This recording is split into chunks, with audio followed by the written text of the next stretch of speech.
Hey fight fans, welcome back to the Roundup Street Fighter League edition. I'm of course your host Logan Sama here every week for Reversal as we check out the action from all regions active in Street Fighter League for the past week. And boy, what a week it has been. Playoff action has just kicked off in Europe. We're fast approaching the final weeks and that locked-in playoff lineup in the USA, and we are eagerly anticipating the grand finals in Japan. It's a big, big week for Street Fighter League, so let's jump straight into it.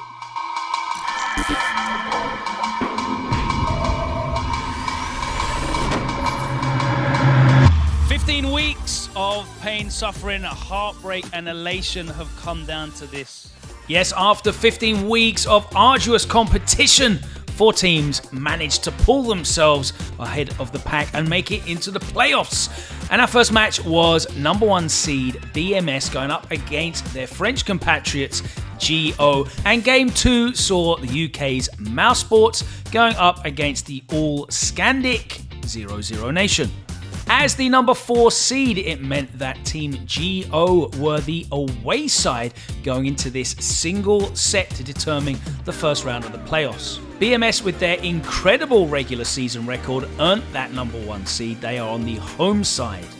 GO put forward a very strong lineup as usual, but to many surprise, it saw Luffy opening up in game 1 with Mika, Valmaster, of course, in game number 2 with Chun-Li, and Akainu would be the one who would play the best of 5 set for 20 points in game 3, presumably against Crimson, locking in with Guile. Luffy's opponent in game number 1 would be Killzyu, who's been incredibly consistent throughout the tournament, and that consistency continued as he sealed a 2-0 win to put BMS off to a flying start. They sent forward TKR in game 2 to face Valmaster in the Chun-Li mirror match, and as TKR points out, this one's important. This match will show you who is the best Chun in the world, and I'm ready.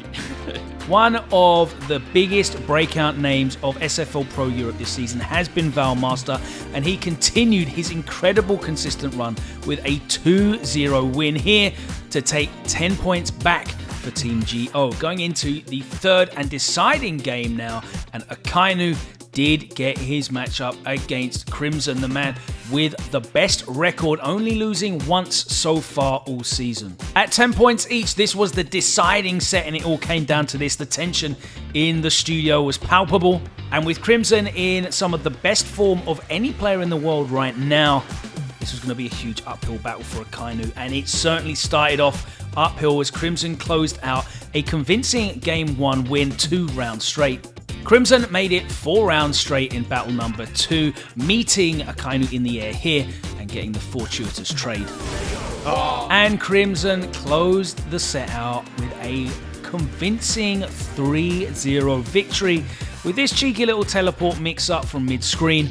And once again, Crimson underlines that he is the difference between many of these teams. A 30-10 win to BMS puts them in the grand finals, and they will be guaranteed home seed spot, but it's now time to find out who they'll be facing in game number 2 as 0-0 Nation come in from the away side. They're facing off against Mouse Sports, who in second seed have obviously had a very strong season, but they've had some faltering moments, and they'll be looking to hit great form here as the playoffs begin. A very, very familiar lineup for 0-0 Nation saw them starting with Rickerman's Barnet on Manat, Veggie on Birdie in the second game, and then the final game sees Phenom with Luke. Rickerman's stepped up first, and in quite a surprise, it was Problem X that stepped up for the favourable matchup. Problem X's captaincy approach has been taking the points where he feels they are most guaranteed, and the Bison Manat matchup certainly looked very difficult as he pulled into an early lead here at set point and then maintained his patience and composure to close out the set 2-0 with the throw. It was another surprise in game number 2, not because Broski stepped up, because Veggie was convinced that he would switch back to his known Dhalsim for a favourable matchup. But Broski kept true to his Oro that he's been running all season here, and this Tengu Stone conversion in the first game showed us exactly why he is so confident in this character. He then successfully read the command grab and managed to close out the first game, putting him in a powerful position. It wasn't to be Veggi's day as he tried to punish the landing frames of Broski here in the corner. Oh, he missed the TK legs! But he's still airborne and Broski lands, gets the punish, the stun, and takes a 2-0 win. Which meant, with Mousesports 20-0 up, it would once again come down to Phenom in the anchor role. And he would be going up against the second half of the season's MVP, the Four Phils. Phenom admitted he didn't have a lot of matchup experience or knowledge against Falk, and he tried to push his luck here by dashing after the EX. Phils checks it and converts into the CA for game 1. That knowledge gap exposed in game number 2 as he tries to press a button in between the cancel in the V trigger, and he gets opened up into yet another critical art finish from Phils. Phenom looked for that jump in one too many times, and it was a clean 3-0 sweep from the Four Phils, showing exactly why he earned that MVP slot and exactly why everyone should be scared of him at Capcom Cup in a couple of weeks' time. That result earns Mousesports a huge 40-point victory, and they're going to be going up against BMS with all the confidence in the world. The top 2 seeds will be facing each other down in the grand finals, and you can look forward to that best of 3 sets next week on Street Fighter League Pro Europe. This is Street Fighter League. In Street Fighter Pro League US, it was the penultimate week of regular season competition, and points were scarce as the teams are fighting still for those 4 playoff spots. This week, Red Rooster went up against the high-flying NASA X Bandits, who have already booked their place in the playoffs, and CLG and Panda will be fighting it out in a runback of one of the spiciest encounters so far this season. First up was Red Rooster versus NASA X Bandits. And with NASA on the away side, they put forward a lineup of Kaba, kicking off with Guile, Big Bird in the second slot back on the Rashid, and Angry Bird in the anchor with the Ken. Ajax Fidelity would step up first, and he'll be facing Kaba. Ajax opened up with the Ed and illustrated why he is one of the deadliest in Street Fighter League Pro US this season. And he forced Kaba back to the character select screen onto G. Staring down set point, this beautiful buffer into critical art brought it back to 1-1, and we're going into a third game. This beautiful crush counter catching the backdash sent Kaba all the way to the corner, and from there Ajax applied the pressure, another crush counter, and closed out a 2-1 win, one of the most consistent this season. Next up was Hot Dog, who stepped up to face Big Bird, and he was locked in with the M. Bison pick. Despite his international pedigree, Hot Dog hasn't been contributing with many points so far this season, and he'll definitely want to step up. This one went all the way to the wire into the last round of the last game, and Big Bird stuck with the Rashid, and it paid off for him. The corner pressure proving too much, Bison not being able to fight out, and he took a 2-1 win. So it all came down to the anchor match, and we saw Smug step up this week. Again, another player with incredible international pedigree who hasn't been contributing as many points as his team may have hoped. So the pressure was all on him as Red Rooster were looking for a win, desperate in terms of a win. The G got the job done in the first game. This beautiful walk-up V-skill catching Angry Bird in the corner. Angry Bird trying to steal some frames in the second game, but Smug checked him and converted for the kill and a 2-0 lead. And he caught Angry Bird down back in for 12 long frames. We didn't even see the kill, but we saw that Red Rooster picked up a vital 30 points against high-flying NASA X Bandits, which is going to be vital for them as we reach the end of the regular season. Next up, Panda faced CLG, and with Panda on the away side, they put forward a lineup of JB on Rashid, Kami on Luke, and Punk in the anchor role also on Luke.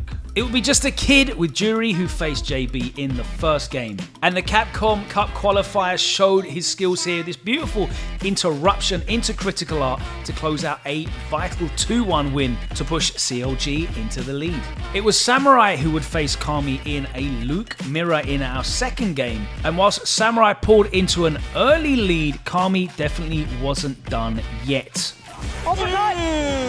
And whilst Kami was able to pull it back to a final game, final round situation, Samurai steamrolled him with momentum here and closed out a huge combo into Critical Art for the kill and the 2-1 win, which meant going into game 3, Punk had all of the pressure on his shoulders, 20 points down, and he was going up against Chris CCH in a run back from earlier this season. Chris opened up the first win with this trap in the corner in an unescapable chip out situation. And in game 2, the staggered pressure got the counter hit and he was able to link into the Critical Art to pull into a big lead. This huge combo at set point up put Chris CCH in what would be an unassailable position, and as Punk tried to find a way out of the corner, all he found was a low forward that closed out a huge 3-0 win and 40 points on the board for CLG, which puts them in a great position for the playoffs and leaves Panda desperate for some results to go their way in week 15. Panda needs UIU to lose without scoring a single point, and they also need to win 40-0 for them to even make 4th spot and get that last playoff spot. So all eyes will be on Street Fighter League Pro US for week 15 as Panda go up against Red Rooster and UIU and CLG face off. The playoff brackets will be decided next week. That's all we've got time for this week as we rapidly approach those World Finals coming up, happening at Capcom Cup weekend. It's a week of Capcom Cup happening in February, and I cannot wait for that. The playoffs are well underway in Europe. We're waiting those grand finals to be broadcast in Japan, and we are so close to those playoffs in the US that you can almost touch it. We're going to be back next week with more action right here. But before then, we want you guys to get involved. Let us know who your MVP was this week in the playoff action in Europe and in America as well. Let us know in the comments who your strongest player of the week in action was. We really want to hear from you guys as well. Thank you so much for your engagement. You can find us on Twitter as well if you're not already following us. That's at reversal_GG. We're on Twitch at reversalGG. And of course, give us a sub on YouTube. There's so much great content here, and we're going to only be upping the levels and the quantity as 2023 progresses. We'll see you next week for more Street Fighter League Roundup.